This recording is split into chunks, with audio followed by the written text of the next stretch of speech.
जय श्री महाकाल दोस्तों। आज एक बार फिर हम आपके लिए एक ऐसे टॉपिक के बारे में जानकारी लेके आए हैं जो आपने कई बार सुना होगा। जैसा कि पहला वीडियो बन चुका है सिद्धियों के बारे में, यह दूसरा वीडियो है निधियों के बारे में। आपने निधियों का नाम तो सुना होगा। जैसे कहते हैं ना, भगवान हनुमान चालीसा में अष्ट निधि नवनिधि के दाता, अष्ट सिद्धि नवनिधि के दाता, असबर दीन जानकी माता। अर्थात सिद्धियों का वर्णन हमने कर दिया, निधियों का वर्णन यहाँ बताया। अर्थात जो हनुमान जी हैं वो अष्ट सिद्धियाँ देते हैं, नवनिधियाँ देते हैं। यह निधियों की बात कही गई है और बताया गया है कि हनुमान जी के पास अष्ट सिद्धियाँ और नवनिधियाँ थीं, जो प्रसन्न होने पर हनुमान जी अपने भक्तों को प्रदान करते थे। नवनिधियों के बारे में शास्त्र पुराणों में जैसा कि बताया गया है, उनमें से कोई भी किसी मनुष्य को मिल जाए या उसके पास आ जाए तो जीवन भर उसे कोई भी चीज़ की कमी नहीं रहती। आइए विस्तार से जानते हैं कि नवनिधियाँ कौन सी हैं। ये हैं नवनिधियाँ। नंबर 1 पद्म निधि, नंबर 2 महापद्म निधि, नंबर 3 नील निधि, नंबर 4 मुकुंद निधि, नंबर 5 नंद निधि, नंबर 6 मकर निधि, नंबर 7 कश्यप निधि, नंबर 8 शंख निधि और नंबर 9 खर्व निधि या मिश्र निधि। माना जाता है कि नवनिधियों में केवल खर्व ही निधि को छोड़कर 8 शेष निधियाँ पद्मिनी नामक विद्या के सिद्ध होने से प्राप्त होती हैं, लेकिन इन्हें प्राप्त करना इतना सरल नहीं है। सारी सिद्धियाँ और निधियों को प्राप्त करने की कठोर नियम, ब्रह्मचर्य का पालन, सभी प्रकार से धर्म की रक्षा, धर्म का अनुसरण और किसी का बुरा ना करना, धर्म की सम्यता और भगवान में एकाग्रता और नियमित अध्ययन, नियमित पूजा पाठ, नियमित तपस्या, इनके बल पर प्राप्त की जाती हैं। चलिए बात करते हैं नंबर 1 पद निधि के बारे में। पद निधि के लक्षणों से संपन्न मनुष्य सात्विक गुण युक्त होता है। सात्विक गुण अर्थात गुण 3 प्रकार के होते हैं, सत्व, रजस और तमस। सत्व गुण हमारा जो सत्व गुण होता है वो भगवान विष्णु से ताल्लुक़ रखता है, अर्थात उनसे जुड़ा हुआ है। रजस गुण ब्रह्मा से और तमस गुण भगवान शिव से। ऐसा माना जाता है कि रजोगुण वाला व्यक्ति जो होता है वह संतान प्राप्ति, विभिन्न प्रकार की प्रवृत्तियाँ अर्थात जो शारीरिक संबंध है, शारीरिक मनावर पर ज़्यादा वो देता है अपना ध्यान। और सत्वगुण वाला व्यक्ति पालन पोषण, सत्व की रक्षा, प्रेम और स्नेह, इन आदि बातों पर या इन आदि बातों का देखा जाना या इन आदि बातों का गुण होता है उनके अंदर। और तमोगुण के प्रवृत्ति वाला व्यक्ति विनाश का व्यक्ति होता है, गुस्सा करना, किसी को मारना पीटना, विनाश की ओर या विनाश या नष्ट कर देना, यह तमोगुण होता है हमारा। जो जैसा कि रजस गुण के देवता ब्रह्मा थे, सत्व के विष्णु थे और तमस के भगवान शिव थे। तो चलिए बात करते हैं हम अपनी सिद्धियों के बारे में। अगर पद्म सिद्धि अर्थात यह सिद्धि संपन्न व्यक्ति सात्विक होता है, अर्थात वह प्रेम युक्त होता है और इसकी कमाई गई संपदा भी सात्विक होती है, अर्थात पैसा धन जो आता है वो सात्विक होता है। सात्विक तरीके से कमाई कई पीढ़ियों को धन धान्य नहीं कर सकती। ऐसे व्यक्ति सोने चांदी रत्न से संपन्न होते हैं और उदारता से दान भी करते हैं। अर्थात पद निधि जिसको व्यक्ति को मिल जाती है वह सात्विक होता है और अपना धंधा कमाई संपदा में कई पीढ़ियों को धन दान की कमी नहीं रहती है, अर्थात वह कई पीढ़ियों तक वह धन चलता है। ऐसे व्यक्ति सोने चांदियों में गिरे रहते हैं और वह दान भी करते हैं। नंबर 2 महापद निधि। महापद निधि की तरह सात्विक होती है यह। महापद निधि भी पद निधि की तरह सात्विक होती है, हालांकि इसका प्रभाव 7 पीढ़ियों के बाद नहीं रहता।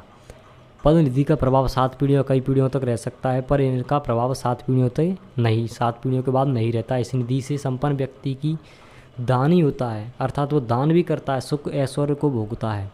नंबर 3 आती है नील निधि। इसे सत्व और रज दोनों ही मिश्रित कहते हैं। सत्व हम बता चुके प्रेम रस, और रज अर्थात जो व्यक्ति काम क्रिया अर्थात संभोग आदि और शारीरिक बनावट, शारीरिक प्रवृत्तियों में रहता है, वह रजोगुण का व्यक्ति होता है। ऐसी निधियों व्यापार वृद्धि की प्राप्ति होती है। इस निधि के संपन्न से व्यक्ति के दोनों गुणों की प्रधानता होती है। इस निधि का प्रभाव 3 पीढ़ियों तक रहता है। इस निधि वाला व्यक्ति सात्विक अर्थात पूजा पाठ के करते करते वह स्त्रियों अर्थात रजोगुण में भी प्रवृत्त होता है। मुकुंद निधि, मुकुंद निधि में रजोगुण की प्रधानता अधिक रहती है, इसलिए इसे राजसीय अर्थात निधि कहा गया है। स्वभाव वाली निधि, इस निधि से संपन्न व्यक्ति साधक का मन भोगादि में लगा रहता है, वह एक पीढ़ी तक ही खत्म हो जाती है। जैसा कि कहा जाता है कि अगर कोई व्यक्ति अपना खर्च ऐश्वर्य में प्राप्त करेगा तो वह निधि क्या हो, वो कोई भी चीज़ हो, वो ख़त्म तो हो ही जाएगी। तो मुकुंद निधि ऐसी होती है जिससे व्यक्ति प्राप्त करने पर राजसीय भोग रजोगुण हो जाता है, और राजसीय भोग में जैसे भोगादि क्रियाएं लिप्त हो जाता है, और वह इस एक पीढ़ी के बाद यह निधि खत्म हो जाती है। नंद निधि, नंद निधि में राजस्व और तमस्व दोनों गुण होते हैं, और साधक की लंबी आयु और निरंतर तरक्की प्रदान होती है। ऐसी निधि संपन्न वाले व्यक्ति की तारीफ से खुश होता है। अगर ऐसे व्यक्ति की तारीफ आप करते जाओ तो वह व्यक्ति जल्दी खुश हो जाता है, वह व्यक्ति अपनी तारीफ सुनना चाहता है अगर वह व्यक्ति इस निधि से संपन्न है तो। मकर निधि, मकर निधि को तामसिक निधि कहा गया है, अर्थात क्रोध, उग्र, लड़ाई झगड़ा, शराब, मार काट ऐसी गुण तामसिक गुण होते हैं। इस निधि से संपन्न साधक अस्त्र और शस्त्र में संग्रह करने वाला होता है। ऐसा व्यक्ति राजा और शासन में दखल देता है, वह शत्रुओं पर भारी पड़ता है और युद्ध के लिए तैयार रहता है। इसकी मृत्यु भी अस्त्र दुर्घटना से ही होती है। जो व्यक्ति मकर निधि से होता है उनकी मृत्यु ज़्यादातर लड़ाई झगड़े या फिर युद्ध में अस्त्र शस्त्र से हो जाती है। कश्यप निधि, कश्यप निधि का साधक अपनी संपत्ति को छुपाकर रखता है, ना तो स्वयं उसका उपयोग करता है और ना ही किसी को करने देता है। वह सांप की तरह उसकी रक्षा करता है। ऐसा व्यक्ति धनी तो होता है पर उसका उपयोग नहीं कर पाता है। यह कश्यप निधि के कुछ उदाहरण तो हैं। शंख निधि, शंख निधि को प्राप्त व्यक्ति स्वयं की ही चिंता, स्वयं का ही भोग, स्वयं के ही के लिए कमाता है, स्वयं के लिए रखता है। वह परिवार को गरीब रखता है, उसे परिवार से कोई मतलब नहीं होता है। ऐसा व्यक्ति स्वयं की रक्षा, स्वयं का भोग आदि और परिवार को गरीबी में गुजारा करना पड़ता है, उसे परिवार से कोई मतलब नहीं होता है। ऐसे निधि वाला व्यक्ति में यह गुण देखे जाते हैं। खर्व निधि, जैसा कि हमें पहले ही बता दिया गया था कि 8 निधियाँ थी जो मानी गई थी।